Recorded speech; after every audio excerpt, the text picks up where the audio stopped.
Hello, you're watching A News Morning from Baku. I'm Bakhtiar Asanov, and let's see the headlines. Deadly Los Angeles wildfires rage out of control. Biden declares a state of emergency. Gunfire inside Chad's presidential palace leaves 19 people dead and several injured. Georgia's government declares day of mourning for Saberio fire victims. Wildfires have devastated California, killing at least 5 people and forcing over 100,000 people to evacuate. The fires, still largely uncontained, have caused massive destruction and widespread power outages. California is grappling with multiple wildfires that have ravaged the state since Tuesday. Fires have burned thousands of acres, including the Palisades Fire, which has consumed over 15,000 acres, and the Eaton Fire, burning 10,600 acres, claiming at least 5 lives and destroying hundreds of homes. There were houses to the back of us, to the side of us, and to the street below, and that's where the problem came. The wind whipped up, the flames were up about 30, 40 feet high, and you hear pop, pop, pop, sound like a war zone. In fact, there were 2 big explosions that actually shook the ground. And so I knew it was time to get out. There's time to be, brave, and there's a time to use some common sense, and common sense told me it's time to go. The fires are currently 0% contained, with evacuation orders affecting more than 100,000 people across the state. I just want to announce very, very quickly that we have a new brush fire that has just broken out within the last 5 minutes in the Hollywood Hills near Runyon Canyon. I don't have a lot of information. I can tell you we're throwing all of our available resources at it as we speak. I am seeing active water drops as we speak. As we have more information, we'll disseminate this to all of you. In addition to the loss of life and property, over 400,000 homes have been left without power, further complicating the crisis. Economic damage is projected to be immense, with estimates for the Palisades Fire alone reaching over $50 billion, largely due to homeowners' insurance claims. We've lost 2 schools. 2 schools, elementary schools, providing educational services to over 700 students in the Palisades area, have been completely destroyed. We're talking about Marquez Elementary and Palisades Elementary. 30% of Palisades High Charter School was destroyed. We were on site and could not believe what we were witnessing. Firefighting efforts are stretched thin as multiple fires burn uncontrollably, and water shortages have left some hydrants dry in affected areas.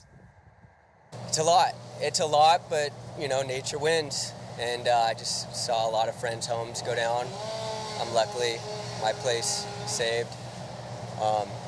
We lost a lot of homes, and it's unfortunate, but that's part of the world we live in today. President Joe Biden declared a major disaster, promising full federal assistance to support firefighting and recovery efforts. As the situation worsens, additional firefighting resources from neighboring states are being deployed to California. As global interest in Greenland grows, the island's leadership remains steadfast in its vision for an independent future, asserting that decisions about its sovereignty lie solely in the hands of Greenlanders.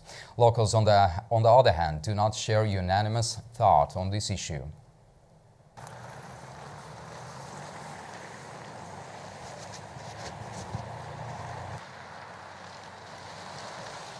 Greenland's residents and leadership reaffirmed their stance on the island's sovereignty, following remarks by U.S. President-elect Donald Trump suggesting he would not rule out military or economic measures to gain control of the Arctic territory. Trump's comments, made just days before his inauguration on January 20th, reignited global discussions about Greenland's strategic importance and its future.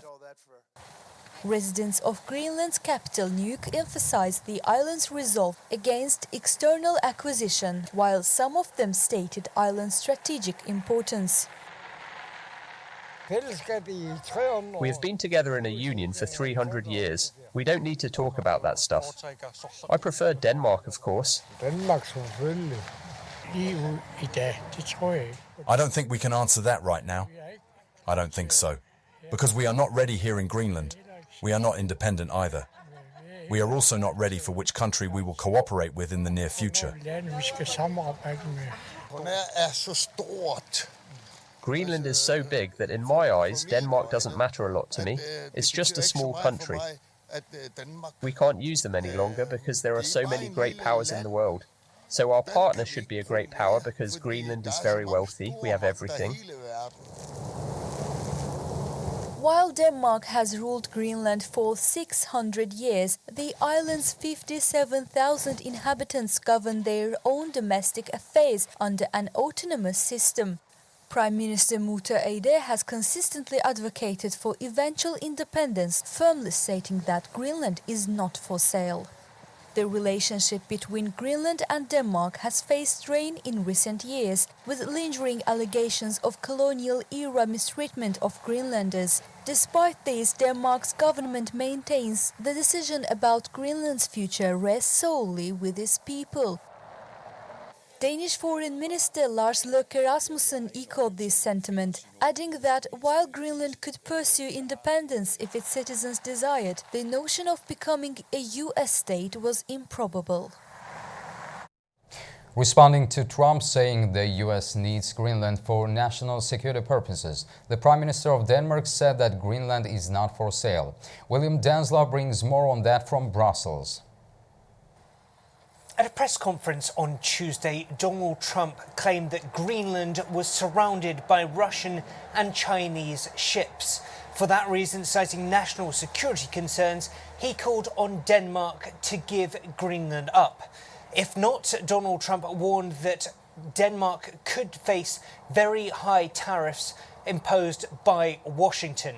Now, Greenland is an autonomous Danish territory, and Donald Trump's remarks have been met with a strong response from Denmark's Prime Minister Mette Frederiksen, who says that not only is Greenland not for sale, but she said that Greenland is for Greenlanders.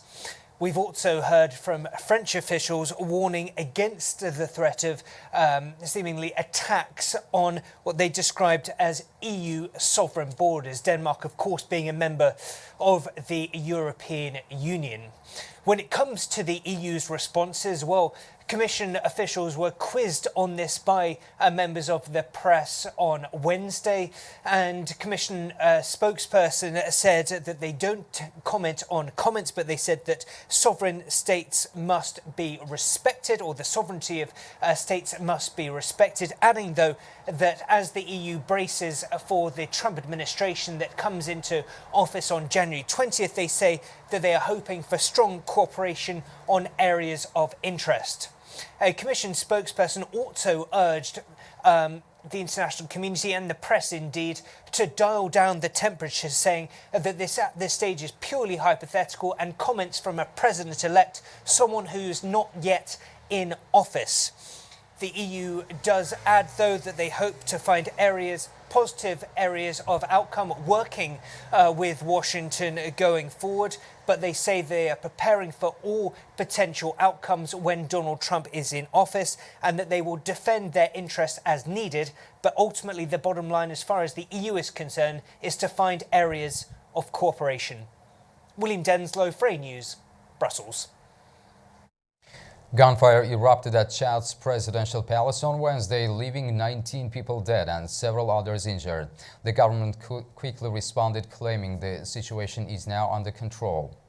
The attack involved a group of 24 gunmen attempting to storm the presidential complex. 18 of the attackers were killed and one security officer also lost their life. Government spokesperson Abderrahman Kolamallah confirmed that the threat was neutralized. He assured the public that the destabilization attempt was defeated and the situation remains under control. French Prime Minister François Bayrou held talks with the opposition to try and find a way for an urgently needed budget.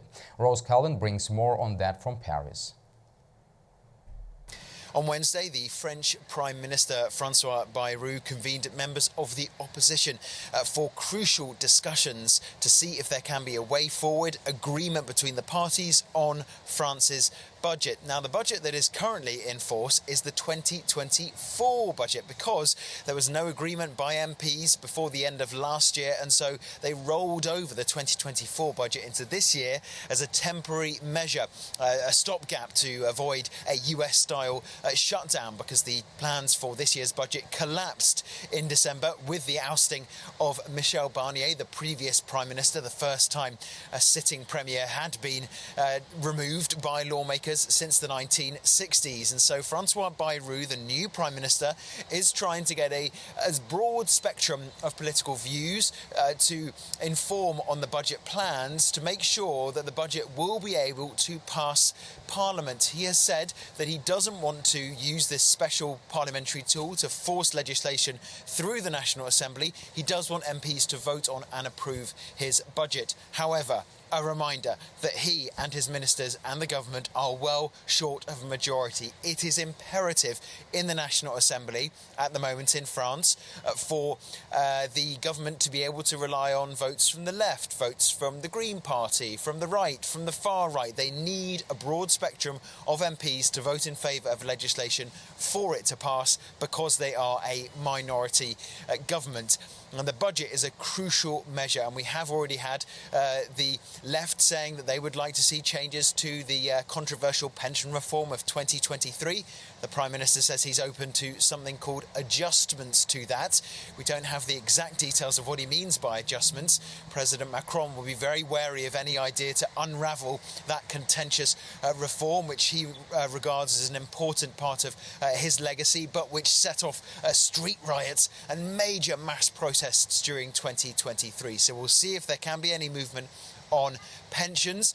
When it comes to the budget, they have to pass it as soon as possible. As I said, France has the 2024 budget in place at the moment. Going forward for the Prime Minister, the key focus point for next week will be the 14th of January. Every new Prime Minister in France has to make a general declaration, a major set-piece speech in front of MPs, laying out their policy priorities for the new government and the direction of travel. And a warning that 2 days later, there is the possibility that François Bayrou could face next week a no-confidence vote, just like the one that brought down his predecessor, Michel Barnier, in December. I'm Ross Cullen for A News in Paris. Protesters in Tel Aviv blocked roads calling for the immediate release of hostages as negotiations for a Gaza ceasefire deal appeared to stall.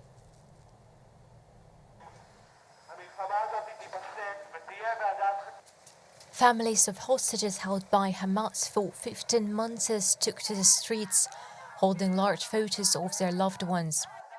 They urged the Israeli government to secure the hostages' release and halt its military campaign against Hamas in Gaza. Hamas reiterated its demand for Israel to end its military operations in Gaza as a condition for any hostage release deal on Tuesday. The group also dismissed comments by US President-elect Donald Trump, who warned of how to pay if hostages were not freed by his January 20 inauguration.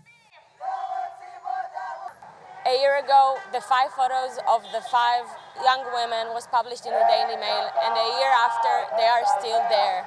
We are all here together to demand a deal now. There is a deal on the table. There is a negotiation. The government must sign the deal. They must come home. They must come back. They've been there for more than 400 days. It's devastating to see them. Liri Elbag, just this Saturday, we saw her voice.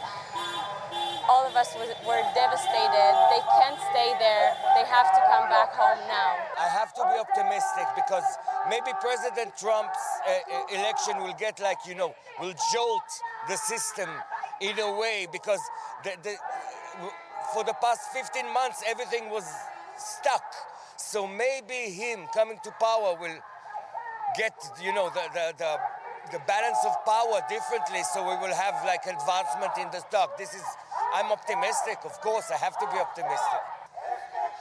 The ongoing negotiations mediated by Qatar and Egypt represented the most intense efforts in months to broker a ceasefire in Gaza. However, little progress has been reported so far. Donald Trump returns to the White House on January 20th. His journey back to the Oval Office has been anything but ordinary. From legal battles and political setbacks to assassination attempts, Trump's return was once deemed impossible by many. We examine how this unexpected victory has been perceived globally, including in Azerbaijan. Somebody has to help this country, and if they don't, the country and the world are in big trouble. With 12 days left until President-elect Donald Trump's inauguration ceremony, with his victory having already been certified by the US Congress, many now seem to have forgotten that his return to the White House was once deemed unthinkable.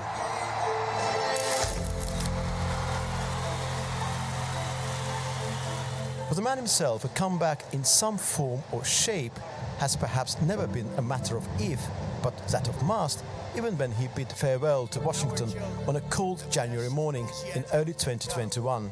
Thank you and farewell. God bless you. God bless the United States of America. In the years that followed, Trump faced tribulations and trials, being squarely blamed for the Republican losses, and many external observers did not deign to consider his journey from a diminished ex-president to a victor clinching last-ditch triumph as remotely possible. This was the case in July 2024 too, as Trump was doing his level best to turn his legal woes into fuel nurturing voters' anger, capitalizing on public discontent engulfing the country over inflation. He was also making his way through indictments, convictions and assassination attempts.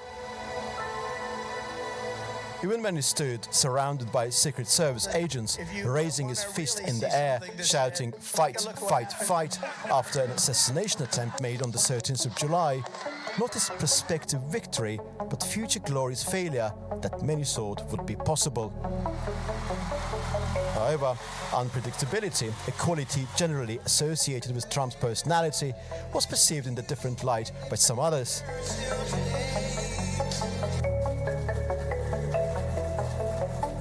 For Azerbaijani President Ilham Aliyev, for instance, his prospects were not so impossible. When questioned about the subject at the Shusha Global Media Forum in July 2024, the Azerbaijani leader did not shy away from making his views clear.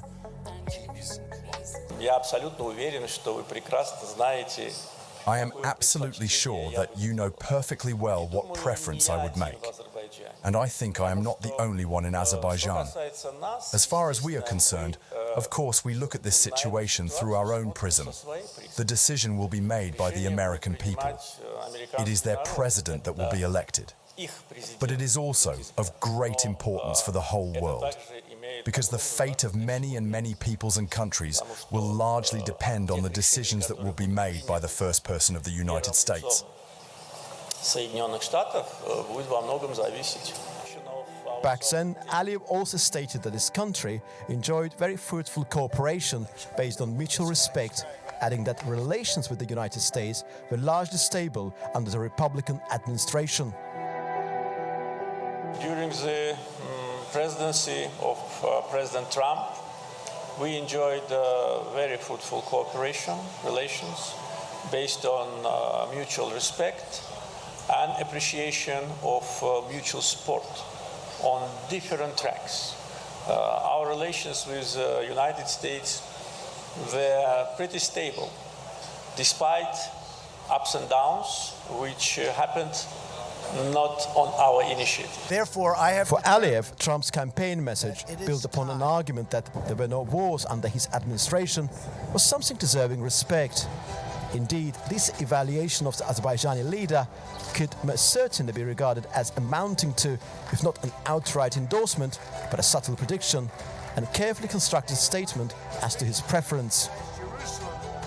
And when asked about President-elect Trump's return to the White House during a press conference on the 7th of January, Ilham Aliyev reiterated his earlier thoughts, reflecting on the prospects of Baku-Washington relations. There is hope. Mr. Trump sends very clear, direct messages with his statements. Now, It might not be possible to analyze all of them, but I can say that the vast majority of them are shared by Azerbaijani society. Therefore, hopes are high. That's why I said that there is hope. There is great hope. This includes the possibility of advancing US-Azerbaijan strategic relations. I believe that if both sides are interested, we can elevate US-Azerbaijan relations to a strategic level.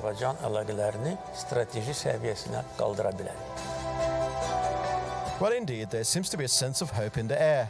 The year 2025 will be different. Of that, there is no doubt. Yet, whether the perceived optimism surrounding Trump's re-election will materialize is another question. The government of Georgia has declared January 9th a day of mourning to honor 5 children who tragically died in a fire in Sabaria Gali district. Prime Minister Irakli Kobakidze ordered flags to be flown at half-mast nationwide. The government extended heartfelt condolences to the victims' families, expressing solidarity during this tragic time. The fire, which occurred on Sunday in Abkhazia, was reportedly caused by faulty electrical wiring, leading to a gas tank explosion. Consulate General of Poland was closed in Russia's St. Petersburg. Moscow decided to close it in December 2024 in response to Warsaw's decision to close the Russian consulate in Poznan. The Russian Foreign Ministry said in a statement it was also declaring 3 of the Polish consulate's diplomatic staff members persona non grata. Poland's Foreign Minister Radoslaw Sikorski reacted, saying Russia had no right to act in such a way, as Poland's decision to close the consulate in Poznan was a reaction to Russia's sabotage and arson in Poland. Archaeologists uncovered over 1,000 decorated stone blocks from the foundation of the 18th dynasty pharaonic Queen's Valley Temple in Luxor. Archaeologists uncovered parts of Queen Hatshepsut's Valley Temple in Luxor and the nearby tomb of Queen Teti Sheri, grandmother of Ahmose I. Over 1,000 decorated stone blocks near Hatshepsut's temple were found by Egyptian archaeologist Zahi Hawass, who has led excavations since 2022. Queen Hatshepsut, one of ancient Egypt's remarkable female rulers, died around 1458 BC. Reigning as pharaoh during the 18th dynasty, she oversaw thriving trade, monumental architecture, and a period of peace and prosperity. Centuries after her death, her legacy faced deliberate erasure, with her images and inscriptions systematically defaced, and her valley temple intentionally demolished. Zahi Hawass recalled the decorated blocks as one of the most stunning and well-preserved scenes he has ever seen. But this is the first time that we discovered 1,500 decorated blocks, the most beautiful scenes I've ever seen in my life, with the color. And this is the first time that we do have a final program of the decoration of a temple. Hawass highlighted the discovery of Queen Teti Sheri's modest tomb, a rock-cut burial with red-painted chapel walls, reflecting Egypt's struggle after the Hyksos explosion. Teti Sheri, who died in Ahmose I's 9th year, played a vital role in stabilizing Egypt a century before Hatshepsut's role. Ongoing excavations aim to uncover the historical significance of her life and burial. That's all we have for this hour. You can also get latest news and headlines around the clock on our website, that is anews.tv. Thank you for joining us, and also we wish you a good day ahead.